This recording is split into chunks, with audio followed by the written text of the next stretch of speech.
Purihin po ang Panginoon. Hallelujah. Mabuti po ang ating Panginoon. Amen po. Kanina po habang kami nasa baba nila Ate Jane, nagkakwentuhan kami saglit at dumako dun sa napakainit. Napakainit po ba? Ang init-init, ano po? At sabi ko, sa bahay, wala naman kaming aircon. No? Wala kaming aircon kako. At kako napakainit, sabi ko. Pero sabi nga, may nagsabi sa akin, sabi ko kay Ate Jane, alam mo, Ate Jane, may nagsabi sa akin na bumili kami ng aircon. Kaya naisip ko, magbabayad ako ng malaki na sa kuryente. Sabi ko, madaling bumili ng aircon. Kaya lang mahirap pag dumating na yung bill ng kuryente. Di po ba? Oo, yun ang mahirap doon eh. Sabi ko, madali yung bumili ng aircon. Kaya lang sabi ko nga rin kay Ate James, anyway, kako, saglit lang naman ang tag-init. No? Tapos niyan, tag-ulan na. Tapos taglamig uli, sabi ko. Isang bagay pa, maganda sa tag-init, no? Kapag tayo naiinitan, nagpapaalala sa atin na mas mainit sa impyerno. No? Mas mainit sa impyerno at ayaw natin doon. Tama po ba? Kaya kung nainitan kayo, alalahanin nyo, mas mainit sa impyerno at ayaw natin sa impyerno. Tama po ba? Amen. Amen. Mainit sa impyerno, kaya ayaw natin doon.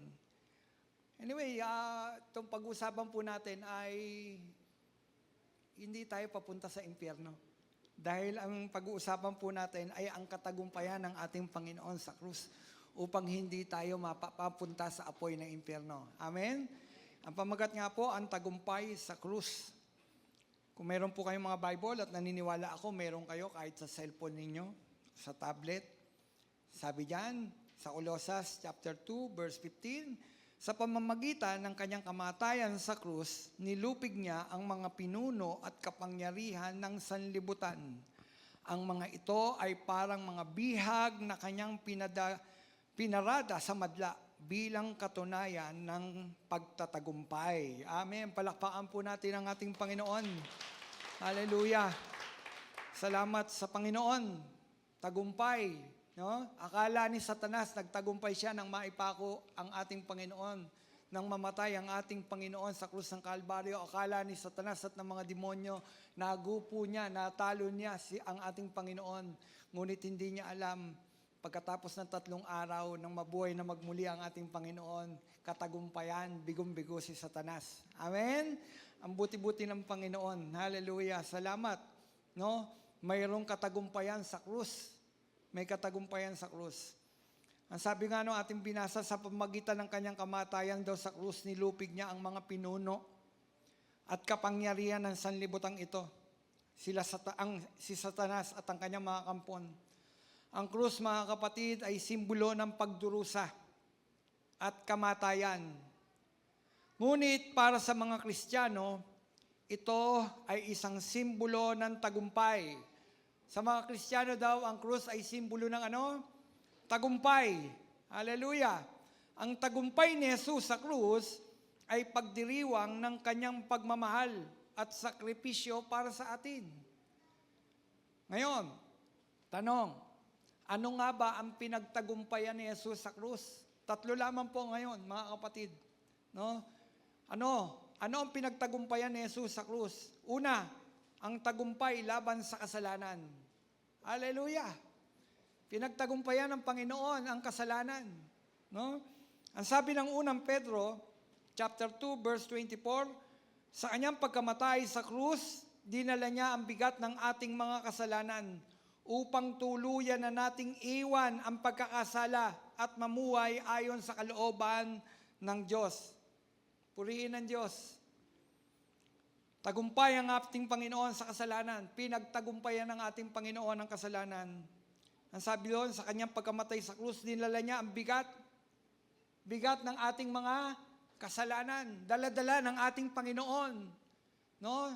Yung habang naapako ang ating Panginoon sa krus ng Kalbaryo, dala-dala niya ang bigat ng ating mga kasalanan upang upang tuluyan na nating iwan, mga kapatid.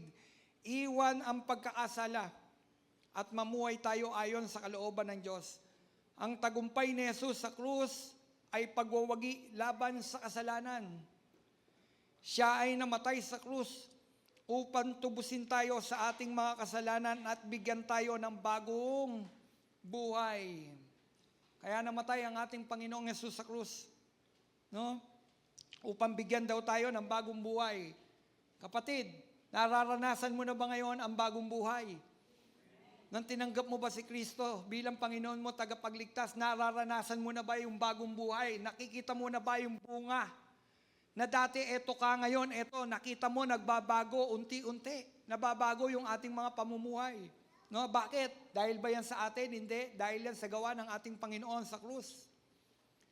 No, dahil yan sa gawa ng ating Panginoon sa krus. Kaya tayo nagkakaroon ng bagong buhay. Ang tagumpay na ito ay nagpapakita ng kanyang pagmamahal at pagpapatawad sa atin. Ano daw? Ang tagumpay ni Kristo sa krus, ang tagumpay ni Kristo laban sa kasalanan ay pagpapakita ng pagmamahal. Bakit nagpakita ito ng pagmamahal? Kapatid, kasi papunta tayo sa apoy ng impyerno.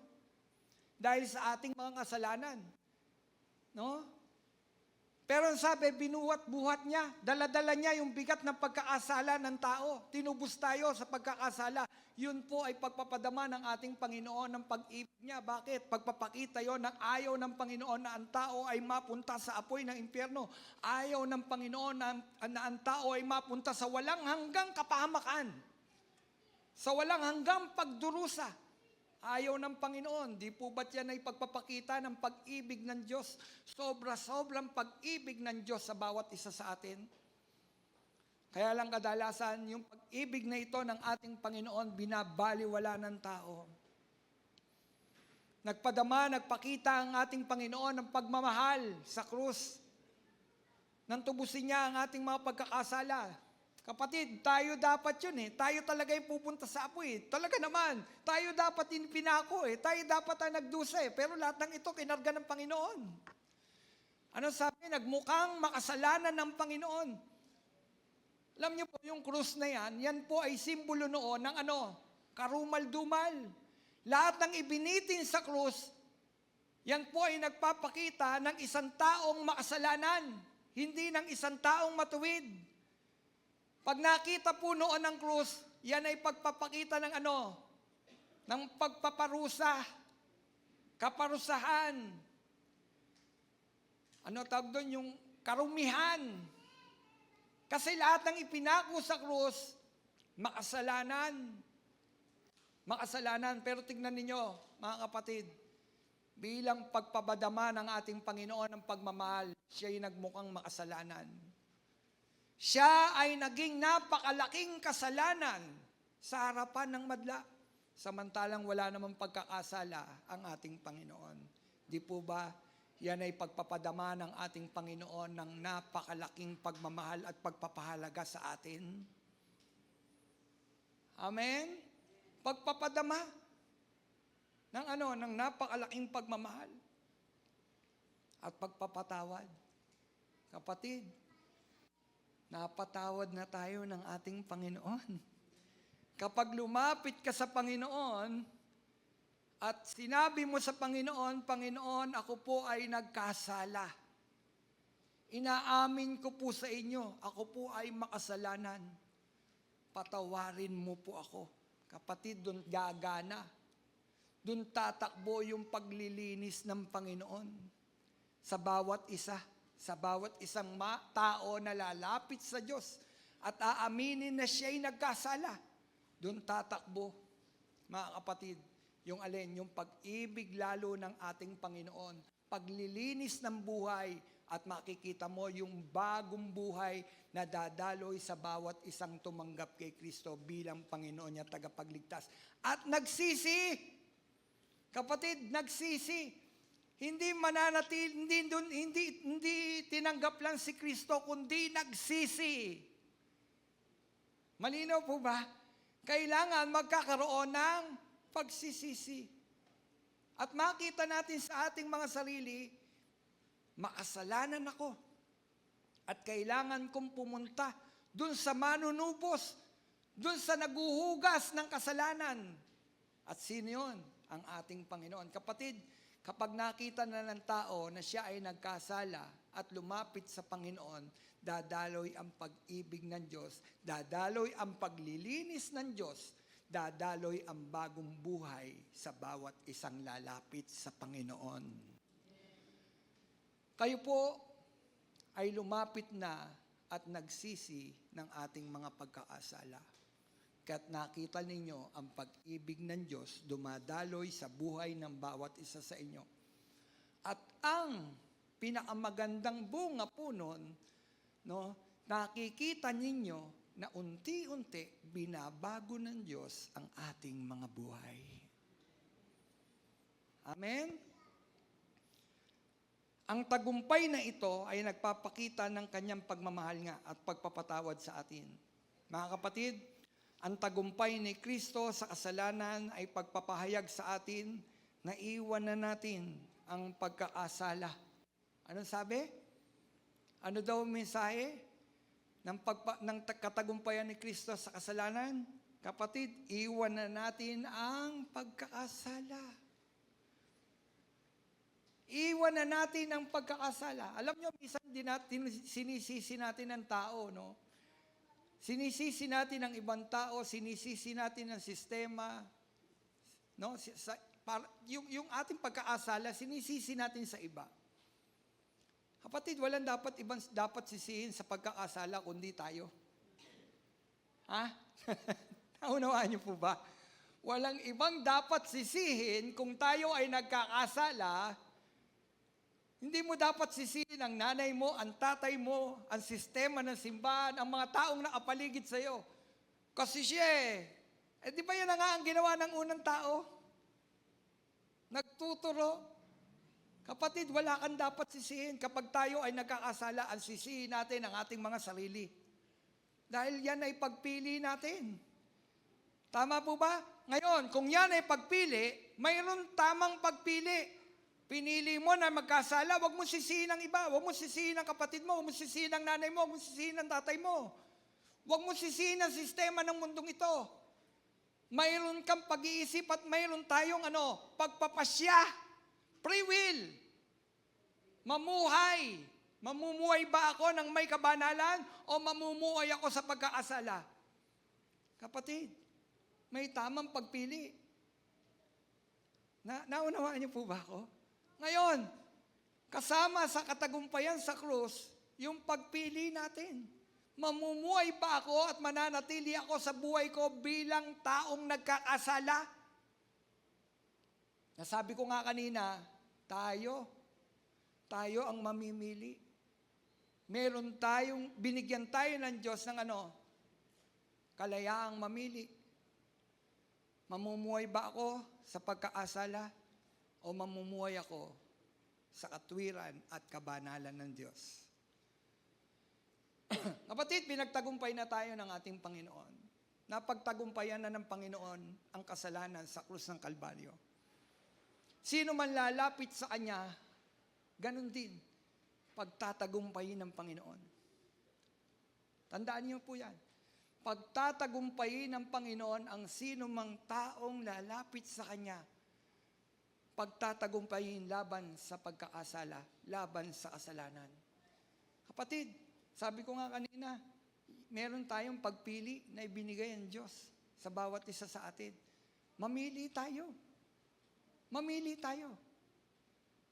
Kung tayo ay nagkakasala, at sa palagay mo, kailangan mo ang katagumpayan, piliin mo. Piliin mong lumapit sa Diyos at piliin mong mamuhay ayon sa katwiran ng Diyos. Piliin mo. Ano yung magandang ilustrasyon pagdating sa pagpili? Kasi maraming tao nagsasabi, pag sinabi mo siya ay nagkakasala, kasi nilapitan mo, kapatid, magbalik loob tayo sa Panginoon. Ano sasabihin ng tao? Sige po, alam niyo po ba? Ano madalas natin narinig? Hindi naman ako nakakalimot Correct? Hindi naman ako nakakalimot. Hindi ako nakakalimot. Alam niyo magandang ilustrasyon doon? Yung prodigal son. Nang siya ay nagkasala, hindi siya nakakalimot. Hindi siya nakakalimot na hindi naman siya dapat nakaandoon sa lusak na yon. Yung nandoon siya na nag-aalaga sa mga baboy, nandoon siya sa marumi at gusto niyang kainin yung pagkain ng baboy, yun ay kumakatawan saan? Sa pagkakasala at pagkalayo sa kanyang tatay. Hindi naman siya nakalimot Hindi siya nakalimot, pero hindi na natili doon lamang sa hindi siya nakalimot. Ano nangyari sa prodigal son? Nang maunawaan niya, sabi ko nga, hindi siya nakalimot. Hindi ako dapat naririto. Di po ba? Hindi ako dapat naririto sa ganitong kalagayan. Hindi ako dapat nagpapakain ng baboy. Hindi ako dapat nasa maruming kalagayan. Hindi ako dapat nagdarahop. Bakit? Ang tatay ko mayaman.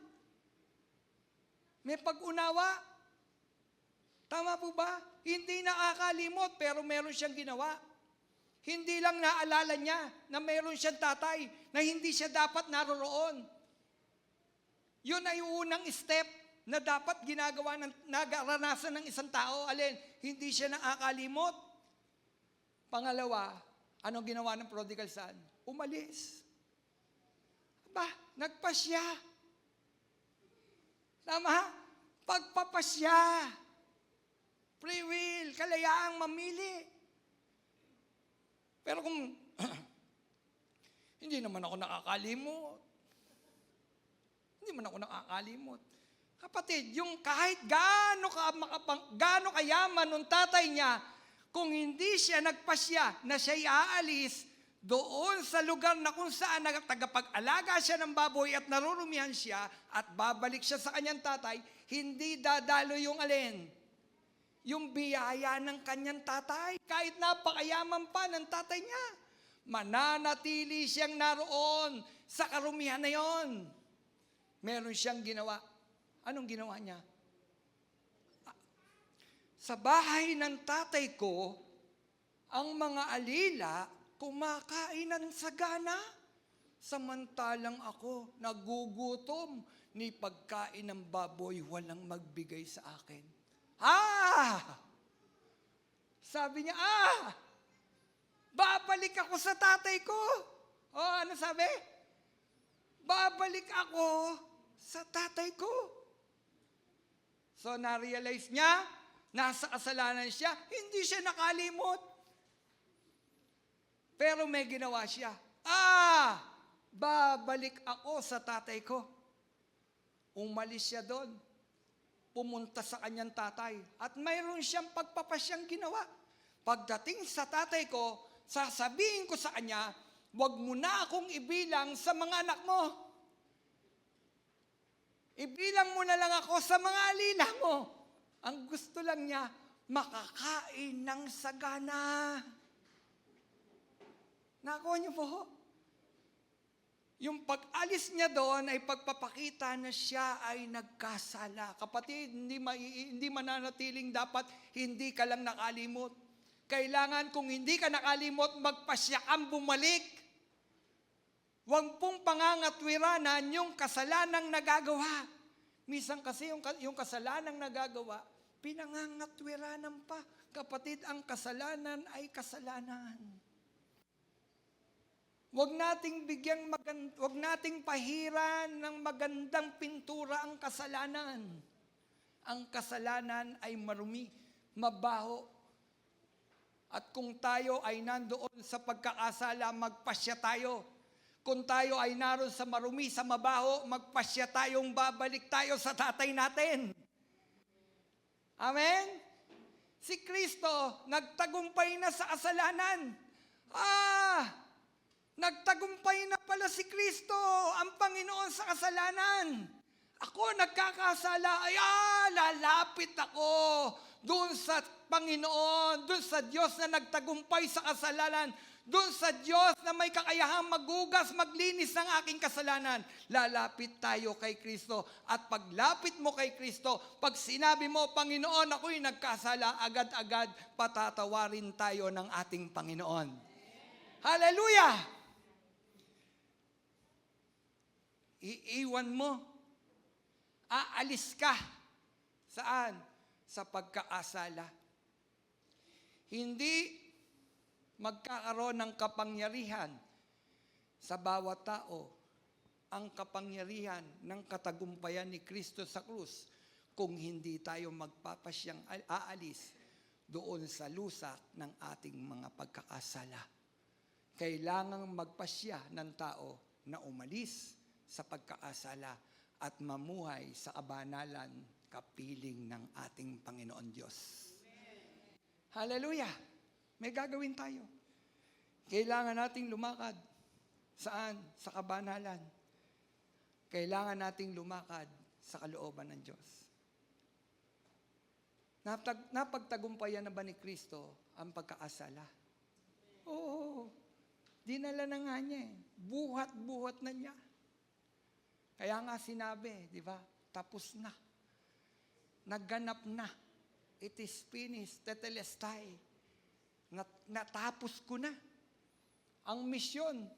Ang pinakamaganda doon, natapos niya yung pagiging yung mission niya dito eh.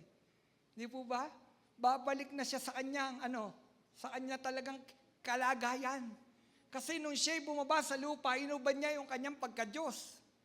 Taong-tao ang Panginoon, pero nung namatay na at nabuhay si Kristo sa krus, nabuhay si Kristo mula sa kamatayang kapatid, yung kanyang pagiging Diyos, bumalik na yon. Kaya sabi niya, tapos na. Hindi na ako mamumuhay na bilang tao. Tapos na. Tinapos na ng Panginoon. Ngayon, tinapos na pala ng Panginoon eh. It is finished na eh. O anong gagawin natin? Kung mayroon na palang kabayaran yung ating mga pagkakasala, kapatid, bayad na lahat ng ating pagkakasala. Ang mahirap ang tao, akala niya baon pa rin siya sa pagkakasala. Akala ng tao, buong pa siya sa pagkakautang. Pero ang totoo, binayaran ng lahat ng ating Panginoon, ng ating mga pagkakasala sa krus ng Kalbaryo. Wala na tayong pagkakautang. Amen? Binayaran na. Kanino ba tayo nagkautang? Sa Diyos. Isipin niyo, tayo nagkautang sa Diyos, siya rin na nagbayad ng ating mga utang. Di ba ang bait-bait ng Panginoon? Hallelujah! Hindi tayo nagkautang kay Satanas nang tayo magkasala. Nagkaroon tayo ng utang sa Diyos. Dahil tayo nagkasala. Pero tignan ninyo, sa abila ng tayo nagkaroon ng utang sa Diyos dahil tayo'y sumuway nagkasala. Ang Diyos ang nagbayad ng ating mga pagkakautang. Di ba ang bait-bait ng Diyos? Ngayon, anong dapat natin gawin?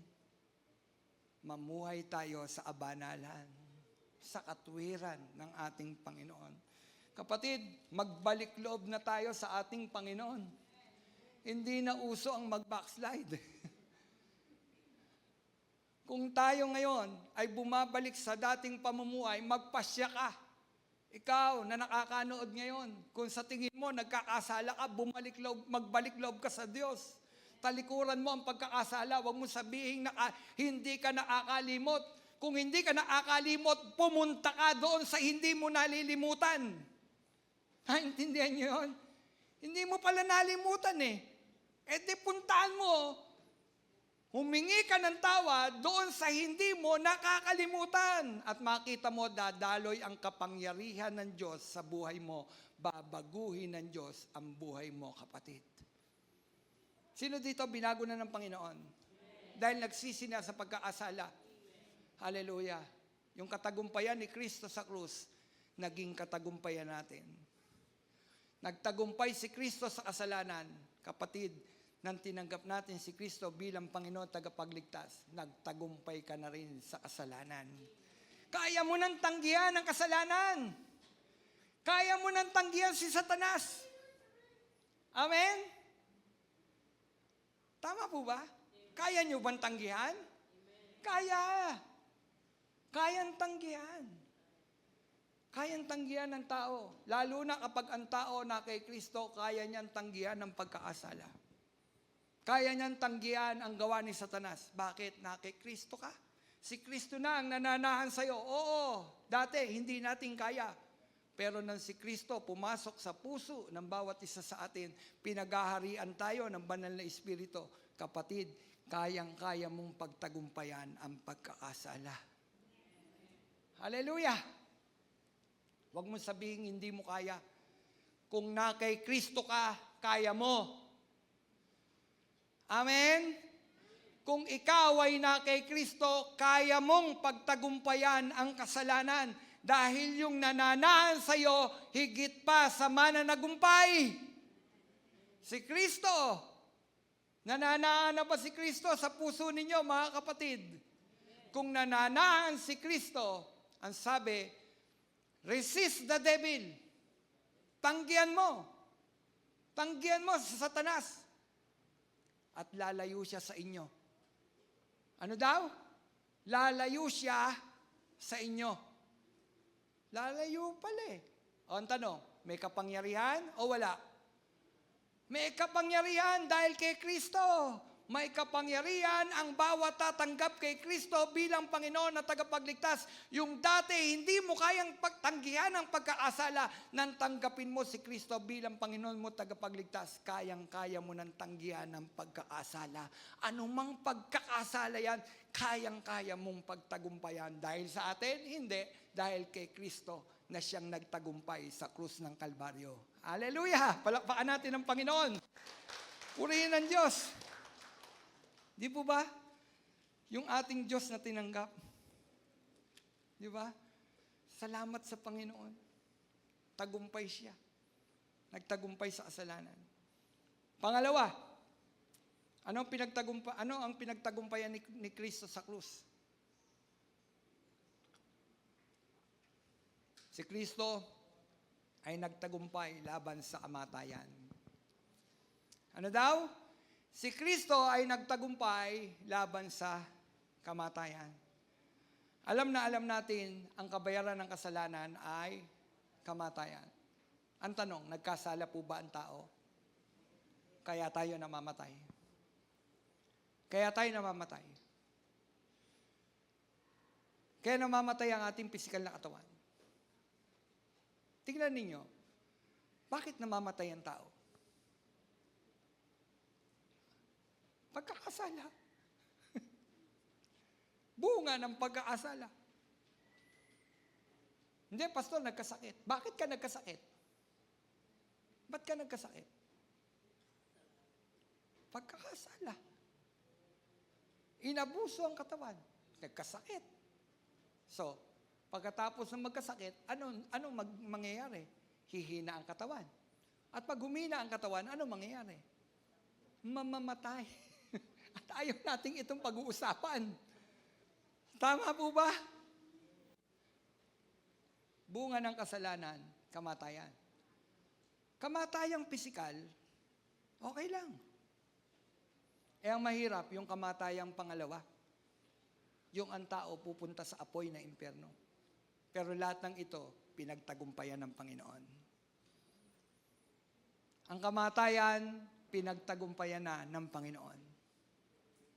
Paano? Paano pinagtagumpayan ng Panginoon ang kamatayan? Kapatid, di ba namatay ang Panginoon? Namatay ba ang Panginoon sa krus ng Kalbaryo? Nung pangatlong araw, ano nangyari sa Panginoon? Nabuhay na magmuli, pagpapakita, nagapi niya ang kamatayan. Amen? So, nagapi ng Panginoon ang kamatayan.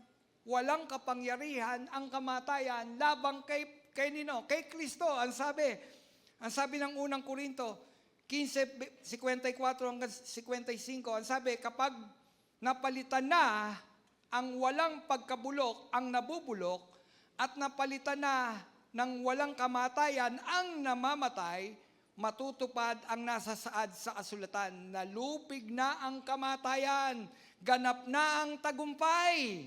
Nasaan, o kamatayan, ang iyong tagumpay?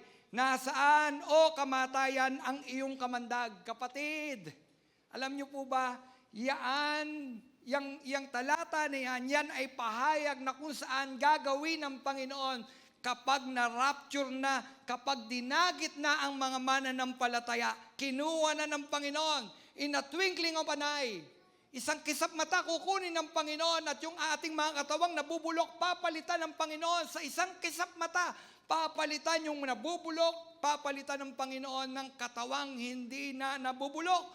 Yung katawang namamatay, papalitan ng Panginoon ng katawang hindi namamatay. Kaya ang sabi, "O kamatayan, nasaan ang iyong tagumpay?"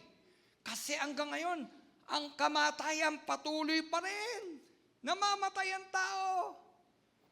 Hindi lang kamatayan pisikal, namamatay ang tao espiritual.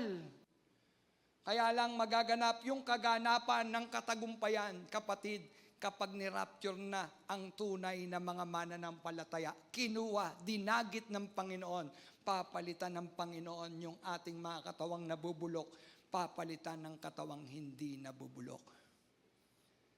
Di ba kayo natutuwa nun?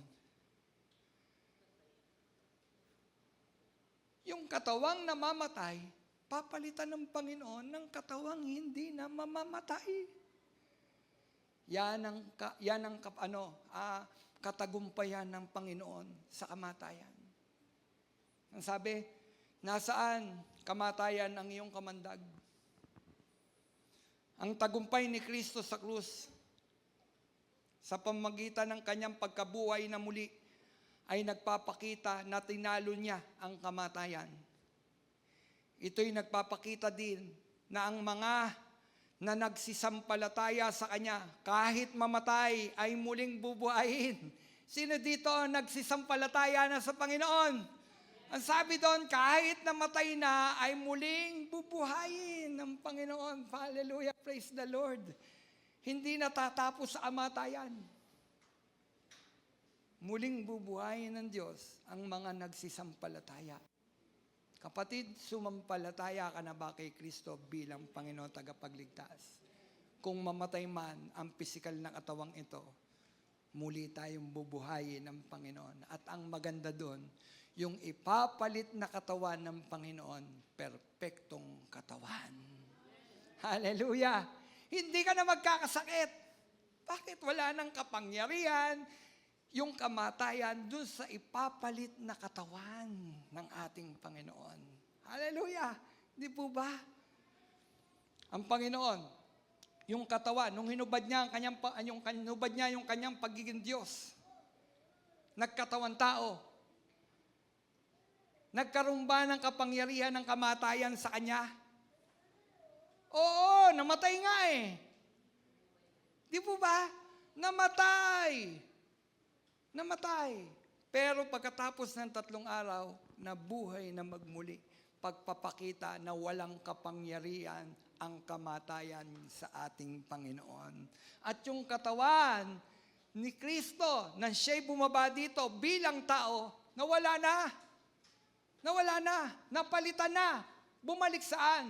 Doon sa kanyang pagiging Diyos. Kapatid, hindi na natiling tao ang Panginoong Hesus. 33 years lang na nagkatawan tao ang ating Panginoon. Pagkatapos niyang mabuhay na muli bumalik yung kanyang pagiging siya. Ano ba siya? Siya ay Diyos. Hallelujah! At yung katawang nandoon sa katawan na yon, pagkatapos ng kamatayan sa krus, kapatid, perpektong katawan, at yung katawan na yon, yun ang katawang ibibigay ng Diyos sa mga taong sumampalataya sa Kanya. Wala nang kapangyarihan ang kamatayan sa taong sumampalataya sa Kanya bilang Panginoon at tagapagligtas. Hallelujah! Alam niyo kung anong binabanggit dun? Wala nang kapangyarihan yung kamatayan. Kasi yung mga hindi sumampalataya, bubuhayin rin naman eh. Basahin yung Bible, bubuhayin din. Kaya lang, papunta sila sa walang hanggang kaparusahan. At yun ang pangalawang kamatayan. Yun ang pinagtagumpayan ng Panginoon. Hallelujah! Pag kinilala mo siya, wala na. Hindi ka napapasok sa pangalawang kamatayan, dun sa walang hanggang kaparusahan, dahil tinapos na, pinagtagumpayan na ng Panginoon. Kapatid, mayroon ka ng buhay na walang hanggan sa piling ng ating Panginoon. Hallelujah! Yung mga taong hindi kikilala kay Kristo, dun, saan? Papasok sa pangalawang kamatayan. kaya't may kapangyarihan sa kanila ang kamatayan. Ang mahirap nito, walang hanggang kaparusahan. Pero sa mga taong sumampalataya kay Kristo, kapatid, lumakad ng may kabanalan, piniling mamuhay kasama ng Panginoon, pinili na lumakad sa katwiran ng Panginoon, kapatid. Kapag mamatay man ang katawang ito na nabubulok, papalitan ng Panginoon ng katawang hindi nabubulok, hindi na nasasaktan, hindi na magkakasakit, hindi na mamamatay. At ang maganda dito, mga kapatid, kasama na natin ang ating Panginoong Hesus. Praise God, hallelujah. Pinagtagumpayan ng Panginoon ang lahat. Tinalo ng Panginoon ang kamatayan. Ito'y nagpapakita din sa atin ng sabi ko nga, ang mga nagsisampalataya kahit mamatay ay muling bubuhayin mula sa mga patay.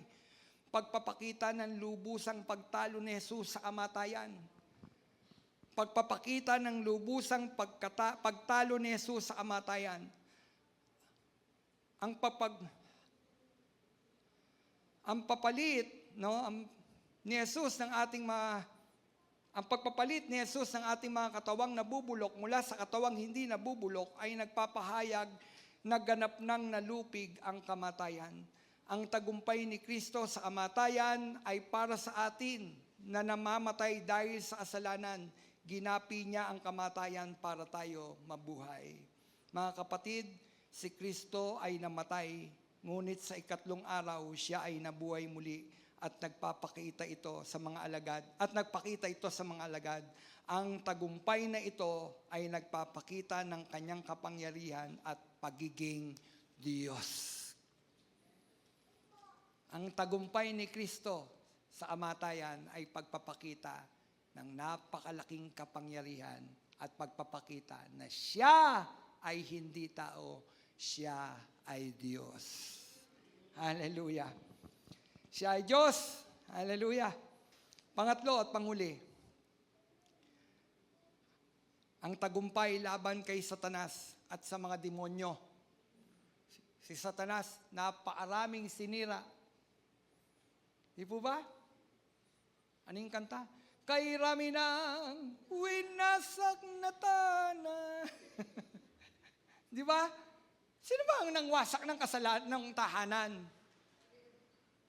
Ha? Sino? Si Satanas. Di po ba? Kay rami ng matang pinaluwa. Si Satanas. Si Satanas. Manunukso. Di ba? O tukso. Di ba? Layuan mo ako. Hindi lalayo yan. Hindi lalayo yan. Pero, ang tukso at si Satanas, pinagtagumpayan na ng Panginoon. Hallelujah. Sabi ng Kolosas 2:15, sa pamagitan ng kamatayan niya sa krus, nilupig niya ang mga pinuno at kapangyarihan ng sanlibutan. Ang mga ito'y parang bihag na kanyang pinarada sa madla bilang katunayan ng kanyang tagumpay. Hallelujah. Praise the Lord. Kinadena ang mga demonyo, pinarada sa madla, pinakita ng ating Panginoon, talo na si Satanas. Walang kapangyarihan si Satanas laban sa Panginoon. Totoo naman. Amen? Walang kapangyarihan. Kapatid, pinagtagumpayan ni Kristo ang lahat ng puwersa ng mga demonyo at kapangyarihan ni Satanas sa sanlibutan sa pamagitan ng kanyang kamatayan sa krus. Tinanggalan niya ng kapangyarihan kinanggalan daw ng kapangyarihan ng si Satanas. Tinanggalan ng kapangyarihan bumihag ng mga lalaki at mga babae sa kasamaan ng labag sa kanilang kalooban. Ibig sabihin, nabibiyag lang ni Satanas ang tao ayon sa ating mga pasya at kagustuhan. Gusto natin. Kaya nabibihag. Gusto. Si Satanas nag-aalok. At si Satanas, kapag lumapit sa atin, kapatid, hindi yan mag-aalok ng hindi niya gusto. Yung alam niya na hindi mo gusto, ba't niya iaalok sa iyo yung alam niya na hindi mo gusto? Iaalok niya yung alam niya na hindi mo kayang tanggihan. Pastor, hindi pala kayang tagumpayan. Pagtagumpayan at tanggihan, hindi. Kayang-kaya pa rin. Bakit? Kapag nasa iyo si Kristo bilang Panginoon na tagapagligtas mo, si Kristo ang naroon, kayang-kaya mong tanggihan ang kasalanan. Sa sarili natin, hindi natin kaya. Pero si Kristo, kapatid, kapag nananaan sa atin, siyang may kapangyarihan, bibigyan tayo upang tanggihan ang kasalanan. Hindi tukso ang lalayo sa atin. Tayo ang lalayo sa tukso. Kapatid, umalis ka sa tukso. Alam mo palang kahinaan mo yan eh. Kapag nakita mo na yan ay kahinaan mo at magiging sanhi ng pagkakasala mo, lumayas ka dyan. Tama po ba? Kung nandoon ka, gagawin mo, alam mo palang kahinaan mo yon, andun ka, mahuhulog ka sa pagkakasala. Kapatid, kung alam mong kahinaan mo yan, lumayas ka dyan. Umalis ka dyan. Layuan mo. Tama po ba? Huwag kang pupunta kung saan alam mo yun yung kahinaan mo. Lumayas ka doon. Kapatid, sabi ko nga, tinanggalan na ng ating Panginoon ng kapangyarihan si Satanas na bumihag ng mga lalaki at mga babae sa kasamaan ng labag sa kanilang kalooban. No? Ang mga anak ng Diyos ay nakikibahagi sa tagumpay na ito ng ating Panginoong Hesus. Hindi lamang tayo nagtagumpay sa sanlibutan at sa mga tukso, kundi tayo man ay may kapangyarihang makidigma laban sa mga espiritu ng kasamaan. Kapatid, binigyan pala tayo ng Panginoon ng kapangyarihang makidigma. Kanino? Laban kay Satanas. Talaga. Talaga, Pastor. Oo. Sabi nga ng unang 1, 4, verse 4, mga anak, kayo'y sa Diyos at pinagtagumpayan na ninyo ang mga bulaang propeta, sapagkat ang espiritong asa inyo ay makapangyarihan kaysa espiritong nasa sanlibutan. Yung palang nasa atin, higit na makapangyarihan sa mga espiritong nandito sa daigdig na ito. Kapatid, kaninong espiritu ba yung nasa sa iyo? Anong espiritu yung nananaan sa atin? Espiritu ng Diyos. At doon, kapatid, higit ka pa sa mananagumpay. Nang pumasok si Kristo bilang Panginoon mo, tagapagligtas sa puso mo, kapatid, makikita mo, sabi ko nga, higit pa tayo sa mananagumpay. Bakit nagtatagumpay ang mananampalataya? Dahil kay Kristo na siyang nagbibigay ng kapangyarihan sa atin upang tanggihan ang lahat ng uri ng pagkakasala. Kaya o hindi? Kaya. Bakit? Pinagtagumpayan na yan ng ating Panginoon. Pinagtagumpay na tayo ng ating Panginoon. Hallelujah! Ang sabi nga, ulitin ko, mga anak, kayo'y sa Diyos. Ano doon? Sabi? Kayo ay sa Diyos. Pinagtagumpayan na ninyo ang mga bulaang propeta, sapagkat ang espiritong asa inyo ay makapangyarihan kaysa espiritong mga nasa sanlibutan. Mga kapatid, ang tagumpay ni Jesus laban sa mga demonyo, sa puwersa ng kadiliman, ay nagbibigay sa atin ng kapangyarihan upang magtagumpay din laban sa mga ito. Ang tagumpay na ito ay nagpapakita ng kanyang kapangyarihan at pagmamahal sa atin. Mga kapatid, ang tagumpay ni Kristo sa krus ay tagumpay din ng mga mananampalataya. Tagumpay din ng mga taong tumalikod sa pagkakasala. Yung tagumpay ni Kristo sa krus, kapatid, wala nang kapangyarihan sa atin ang kasalanan. Wala na ring kapangyarihan ang kamatayan. Wala ring kapangyarihan si Satanas laban sa mga taong kumilala kay Kristo na mananagumpay. Kapatid, ang sabi ng Panginoon, sabi ng salita, higit pa tayo sa mananagumpay. Palakpakan ninyo ang Panginoon. Kung tinanggap mo si Kristo bilang Panginoon, kapatid, mananagumpay ka. Hallelujah! Mananagumpay tayo. Praise the Lord. Salamat sa Panginoon. Mayroon tayong Diyos na mananagumpay. Hallelujah. Oo, minsan nagagapi, minsan parang nahuhulog, pero hindi nananatili sa lusak. Bumabangon dahil hindi kaalipin ni Satanas. Tanggal na ang kadena ni Satanas sa bawat isa sa atin. Pinalaya na tayo ng ating Panginoon. Salamat! May tagumpay sa krus. Salamat kay Kristo na nagtagumpay sa krus ng Kalbaryo. Salamat sa kanyang kamatayan. At pangatlong araw, nabuhay ang ating Panginoon. Ganap na ang ating kaligtasan. Hallelujah. Dumating na sana ang Panginoon. Kaya nyo, dumating na sana ang Panginoon. Hallelujah. Tayo po'y tumayo. Hallelujah! Thank you, Jesus. Thank you, Lord. Salamat, Panginoon, namatay ka para sa amin, Panginoon. Salamat, nagkatawan tao ka, Panginoon, para sa amin, O Diyos. Hinubad mo ang pagka-Diyos mo, Panginoon. Pagpapahayag, pagpapakita, Panginoon, ng labis mong pag-ibig sa amin, Panginoon. Ikaw ang kumarga ng aming mga pagkakasala, Panginoon, upang kami magtagumpay, Panginoon. O Diyos, nang mabuhay ka, Panginoon,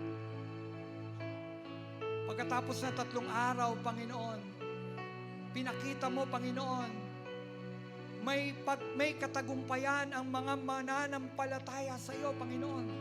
Dahil hindi ka nanatili sa libingan, Panginoon. Hindi mawawala ng kabuluhan ang aming pananampalataya dahil ang aming Diyos na pinagtatagumpayan, ay aming Diyos na pinaglilingkuran ay hindi Diyos na patay, kundi Diyos na buhay. Hallelujah! Salamat! Salamat, Panginoon. Nagtagumpay ka sa kamatayan, Panginoon. Nabuhay kang muli, Panginoon. Salamat din, Panginoon. Nagtagumpay ka, Panginoon, sa kasalanan. At ngayon, Panginoon, kaya na naming tanggihan ang pagkakasala, Panginoon. Lahat ng alok ni Satanas, Panginoon, kayang tanggihan, Panginoon, ng mga mananampalataya, Panginoon. Kung kami lalakad, Panginoon, sa kabanalan, Panginoon, at pipili, Panginoon, ng totoo, yung kung ano yung tama, Panginoon. O Diyos, salamat, pinagtagumpayan mo si Satanas. Talunan si Satanas. Wala siyang kapangyarihan. Panginoon, ganun din, Panginoon, ang mga mananampalataya. Walang kapangyarihan si Satanas habang kami, Panginoon, ay nasa kamay ng isang mapag-ingat at mapagmahal na Diyos. Walang kapangyarihan si Satanas laban sa iyong mga anak, laban sa mga taong sumampalataya sa iyo, Panginoon. Wala nang pangil si Satanas, walang pangil ang kamatayan, gayon din ang kasalanan. Salamat po, Panginoon. Salamat, ang lahat pinagtagumpayan mo na. Tinapos mo ang lahat, Panginoon, sa krus ng Kalbaryo, Panginoon. Salamat, ganap na ang aming kaligtasan, Panginoon. Sa iyo ang papuri, Panginoon. Sa iyo ang pagsamba, pasasalamat sa pangalan mo, Jesus, na aming Panginoon, tagapagligtas. Amen. Amen. Palakpakan natin ang Panginoon.